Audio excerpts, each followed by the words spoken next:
Passo rapidamente para lhe falar sobre 3 qualidades fundamentais que uma mulher deve comportar em seu dia a dia, em seu caráter. Em Provérbios capítulo 14, a Bíblia fala da seguinte mulher, da mulher sábia. A Bíblia diz que a mulher sábia edifica a sua casa e a tola destrui com as suas mãos. Provérbio 31, no seu versículo 10, a Bíblia faz menção da mulher virtuosa. Ele faz a seguinte pergunta sonante e uma pergunta já bem conhecida entre os santos. Mulher virtuosa quem achará, pois o seu valor supera ao valor dos rubis. Quando você olha para 1 Timóteo capítulo 3, versículo 11, também faz menção da mulher. Diz o seguinte, que as mulheres sejam honestas. E a Escritura faz menção de que não sejam maldizentes, mas fiéis em tudo. Eu quero te falar sobre esses 3 tipos de mulheres. Esses 3 tipos de mulheres foram muito simples, claras, de forma muito suscitante. Enquanto olhamos para Provérbios capítulo 14, no versículo 1, percebemos claramente que há 2 tipos de mulher, na verdade, colocada em comparação. A Bíblia diz que a mulher sábia edifica a sua casa, por outro lado temos a tola que a destrói com as suas mãos. Mãos na Bíblia fala de obra, mão na verdade tem a perspectiva de obras. Fala na verdade da conduta dessa mulher, ou seja, o que o provérbio está a dizer é que a conduta desta mulher tola acaba por destruir a sua própria casa, enquanto que a conduta, a postura da sábia, ela acaba por edificar a sua própria casa. É interessante ver que na verdade, irmãos falam de obra, fala de conduta, porque está relacionada à sabedoria da primeira mulher. Porque a palavra de Deus, na verdade, quando fala que a mulher sábia edifica a sua casa, a palavra sábia tem origem na palavra Sofia. E essa palavra Sofia, do grego, significa capacidade de agir de forma correta. Portanto, isso deixa claro que a mulher sábia é aquela que edifica a sua casa por meio do seu comportamento. E a mulher tola é aquela que destrói a sua casa por meio do seu comportamento. Portanto, existem comportamentos que, na verdade, em vez de trazer crescimento na casa, avanço, edificação, construção no lar, ela acaba por trazer uma destruição a nível do lar. E a destruição em geral no relacionamento começa de caráter emocional e depois afetando o caráter financeiro. E há casos que começa de caráter financeiro e depois afetando de caráter emocional e assim então a relação se perde no caminho. Mas a Escritura fala que a sábia não, a sábia edifica a sua casa e a tola destrói com as suas mãos. Você precisa ser uma mulher sábia. A mulher sábia é aquela cujo comportamento é um comportamento que permite construção da relação. E essa construção, essa edificação está exatamente na vida emocional. A sábia procura edificar emocionalmente o relacionamento. A sábia busca edificação emocional, a sábia busca edificação financeira, a sábia busca edificação espiritual. Ou seja, em outras palavras, a sábia é aquela mulher que procura crescer em todas as áreas da vida. Quando olhamos exatamente para Provérbio 31, no versículo 10, na pergunta que fez, a mulher virtuosa, quem achará? Pois o seu valor excede aos de rubis. Bem, na verdade, nós falamos muito da mulher virtuosa, só que esquecemos exatamente os detalhes que comportam as virtudes dessa mulher. A palavra virtude do grego que é arete, que significa exatamente qualidades que distinguem de uma pessoa de outras, que fala exatamente de habilidades do caráter bondade, qualidades, virtudes. Portanto, ela se aplica à mulher que tem uma característica fundamental, mercantil. Uma mulher que auxilia seu marido, porque nesse texto, quando a Bíblia fala mulher virtuosa que achará o seu valor excede, mostra que a mulher de virtude tem um valor específico e seu valor está confinado nos detalhes da sua forma de viver. Como é que ela vive essa mulher? Essa mulher é mercantil. A palavra de Deus diz que pega lanho fino e com as suas mãos ela trabalha e mercantiliza. Ou seja, é uma mulher que não se torna peso para o esposo, é uma mulher que se torna auxílio para a vida do marido. Logo, a mulher virtuosa é aquela que cumpre o requisito fundamental do princípio dos gênios. A Bíblia fala que não é bom que uma esteja só. Far-lhe é uma digitora para que esteja como que diante dele. A mulher virtuosa é aquela que está como que diante de nós, nos auxilia naquilo que é a nossa tarefa. É importante ver que a primeira vez que a mulher deu, vou abrir com um parente, a primeira vez que a mulher foi dada para o homem foi por conta da necessidade do próprio homem. A Bíblia fala que vendo o Senhor, que tudo o que ele fez era bom, mas todavia o Senhor não estava satisfeito, olhando para o homem que estava só. E a Bíblia diz que comparando o Senhor o homem com os animais, encontrou nos animais um par. A Bíblia fala que para cada macho havia uma fêmea, mas para o homem não havia uma mulher. Então a palavra de Deus faz menção que Deus disse não é bom que o homem esteja só, far-lhe uma digitora para que esteja como diante dele. Ou seja, a primeira necessidade para Deus dar mulher ao homem é a carência emocional do próprio homem, que Paulo em 1 Coríntios capítulo 7 traduziu como incontinência, que é carência emocional. Portanto, Deus viu Adão carente emocionalmente, precisando de uma parceira, de uma digitora, e a Escritura faz menção que Deus disse não é bom que o homem esteja só. Portanto, solidão não é linguagem divina. O relacionamento vem para romper a solidão emocional. Este é o primeiro propósito, ou seja, a mulher foi feita e foi dada para o homem. A mulher não foi dada para o trabalho, a mulher não foi dada para se tornar empresária, se tornar Ou seja, que não, o primeiro propósito de Deus dando mulher ao homem foi exatamente para suprir a necessidade do próprio homem, emocionalmente falando. Logo, a necessidade emocional do homem é suprida com a presença de uma mulher. Logo, a mulher é fundamental na vida do homem. Por quê? Porque o homem tem carência emocional que só pode ser suprida com a presença feminina. Essa é a necessidade primordial de Deus dar a mulher ao homem. A segunda necessidade é para que ele seja como adjutora diante dele, para que esteja diante dele como adjutora, ou seja, a palavra adjutora significa aquele que auxilia, aquela que coopera. A mulher é uma cooperadora do homem, mas a palavra aí precisa ser entendida que é como que esteja diante dele. É como que o mestre de pedreira que tem o seu ajudado, em que o mestre, na verdade, enquanto está a edificar o lar, está a colocar o caboclo da casa. O ajudado está ali com todos os materiais, espera que o mestre lhe pede uma coisa ou outra, porque está como que diante dele auxiliando o seu mestre. Assim também no relacionamento. A mulher serve ao Senhor diante do marido. A mulher auxilia o marido diante dele. Ou seja, a mulher assiste o homem sendo a adjutora. Ou a mulher é a adjutora assistindo o homem. Pode ser assim. Até para não dizer exatamente que a mulher foi feita para estar perante o marido, adjuvando naquilo que o marido está a fazer. Dali então que veio exatamente as palavras como submissão e sujeição. Sujeição significa ela estar sujeita à obediência e à autoridade do marido, mas submissão significa que ela está debaixo da missão do marido, porque sub significa debaixo. Então missão vem na verdade ao propósito, ao destino, à vocação que o marido tem celestial. Ou seja, o homem chamado por Deus tem uma vocação específica no Senhor, e essa vocação é auxiliada com a sua própria mulher.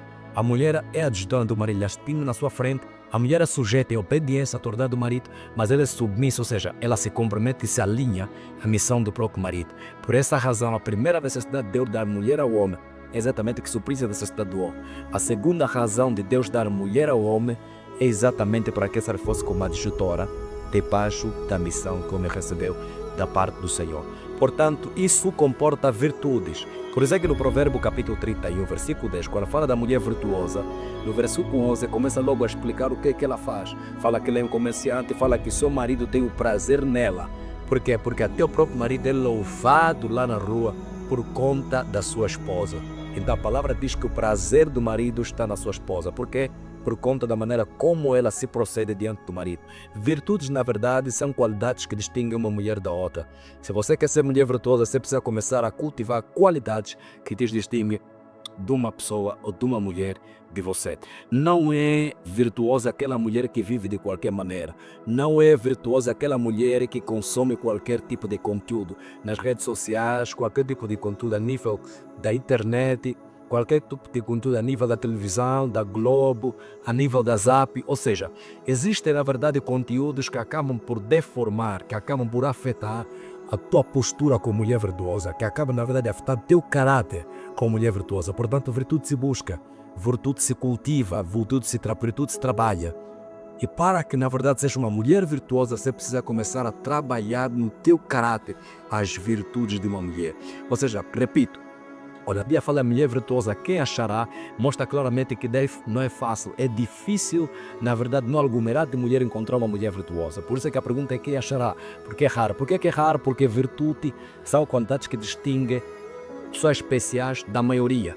Portanto, especiais, mulheres especiais, diferentes e virtuosa, são plenamente difíceis de achar. Seja uma mulher virtuosa, não seja uma mulher comum. Seja uma mulher que busque qualidades que diferencia de outras mulheres, se distingue, se destaca, se diferencia de outras mulheres. Não viva de qualquer maneira, não seja mais uma Maria, mas vai com as outras. Não seja mais uma apenas mulher da rua, não seja mais uma Maria Joana. Seja uma mulher de virtude, que se distingue das demais pessoas. Cultiva em ti caráter que te fazem preciosa, que te fazem mais preciosa que o ouro, que a prata, o diamante, os rubis.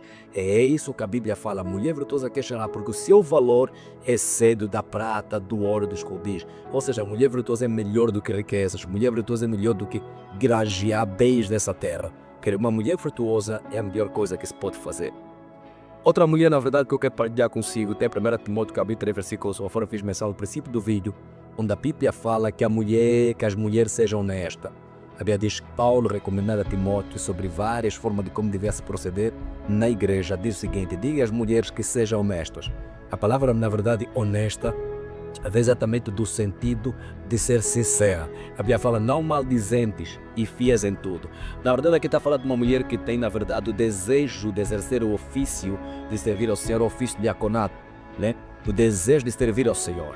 A palavra de Deus mostra que essa mulher que tem o desejo de servir ao Senhor, o desejo de se devotar na obra de Deus, deve ser uma mulher exemplar no meio de outras mulheres. A primeira qualidade é ser honesta, ou seja, uma mulher sincera. Deve ter sinceridade de coração, deve ser uma mulher que serve ao Senhor a partir do seu interior. E depois ele diz o seguinte: não seja maldizente, uma mulher que fala à toa, uma mulher que inventa boato, uma mulher que comenta coisas negativas a respeito das pessoas sem motivo algum, uma mulher que na verdade vive maldizendo. Maldizer é falar mal dos outros. Uma mulher na verdade que não tem freio na boca. Não adianta. A mulher deve na verdade ter controle na boca, a mulher deve ter disciplina na forma de falar. A mulher na verdade deve ser comedida na forma de falar. A mulher precisa ser comedida no seu discurso, na sua fala. Isso que ele está dizendo, não seja maldizente, alguém que fala mal das pessoas. Porque não adianta tu teres uma compostura física muito boa, refinada, uma compostura física bem avantajada, ter todos os atributos, todas as curvas que nem geografias ou em tais serras da Lebas, mas quando tu abres a boca, tudo aquilo que teu corpo trouxe acaba por ser inútil. Ou seja, a tua postura física deve, na verdade, ser justificada pela tua fala, ou seja, a tua forma de falar, o que você fala, o que você traz de conteúdo, deve justificar a tua presença, a tua performance. Não adianta ter uma grande performance quando você tem uma deformação de caráter. Não adianta ter uma performance por fora que chama a atenção, desperta a atenção dos homens, desperta a atenção de outras mulheres, que destaca por causa daquilo que é o teu estereotipo, mas quando em termos de genotipo você é uma mulher que fracassou, você é uma mulher que tem dificuldades. Não adianta ter uma grande performance quando você na verdade tem um caráter deformado, uma deformação de caráter. Você precisa que aquilo que você fala na verdade justifique os teus atributos exteriores. Não basta ter beleza exterior, você precisa ter beleza interior. Sabe por quê? Porque eu entendo que toda mulher que investe muito no exterior acaba por negligenciar o interior dela. A maior parte das mulheres que investem muito no interior acabam por negligenciar o exterior. E as mulheres que investem muito no exterior acabam de certa forma negligenciando o interior dela. Então leve as duas coisas, adorne-te por fora, mas antes de mais, cultive na verdade honestidade, cultive na verdade virtudes interior. Então, que seja honesto e fiel em tudo. A fidelidade deve marcar o caráter de uma mulher. Você precisa ser fiel ao teu esposo, você precisa ser fiel à igreja, você precisa ser fiel aos teus negócios, você precisa ser fiel à tua família. Você precisa ser uma mulher fiel em tudo. É o que a Escritura comenta. Portanto, temos aqui 3 tipos de mulher que nós precisamos ser. Se você quiser ter um lar feliz, se você quiser ter, na verdade, hoje, diante de Deus e dos homens, você precisa cultivar essas 3 características, essas 3 virtudes. Você precisa assumir esses 3 posicionamentos. Primeiro, você precisa ser sábio. Você precisa ser sábio. Sabedoria é a capacidade de agir de forma correta. Você precisa ter capacidade de se comportar bem, agir bem dentro do teu lar, a fim de que teu lar seja edificado. Segunda questão, você precisa ser uma mulher frutuosa. Uma mulher que não se compare com outras, nem segue o comportamento das outras, não é exemplo de mulheres levianas. Siga mulheres exemplares. A palavra de Deus fala para evitar levianas, para evitar nências, para evitar tolas e para evitar mulheres rixosas. A Bíblia fala de várias mulheres, fala que a mulher rixosa é pior do que a casa que goteja. A Bíblia fala da mulher tola que não edifica a sua casa. A Bíblia fala de várias mulheres nas Escrituras, mas você precisa ser uma mulher virtuosa. A Bíblia até fala da mulher estranha, que desvia na verdade o curso de vida do cristão. Portanto, você precisa ser uma mulher plenamente fé. Então, cultive a virtude. A terceira mulher, você precisa ser honesta se deseja, na verdade, exercer o ofício no Senhor. Então você precisa ser uma mulher sábia que edifica o lar, uma mulher virtuosa que se distingue de qualquer outra mulher leviana. E você precisa ser uma mulher que deseja servir ao Senhor com honestidade de coração. Se você deseja servir ao Senhor, se você cuida bem do seu marido e lhe auxilia, e você sabe no seu lar, certamente você é a mulher segundo o coração de Deus. Deus em Cristo Jesus abençoa as mulheres. Estamos juntos. Espero que tenha te ajudar.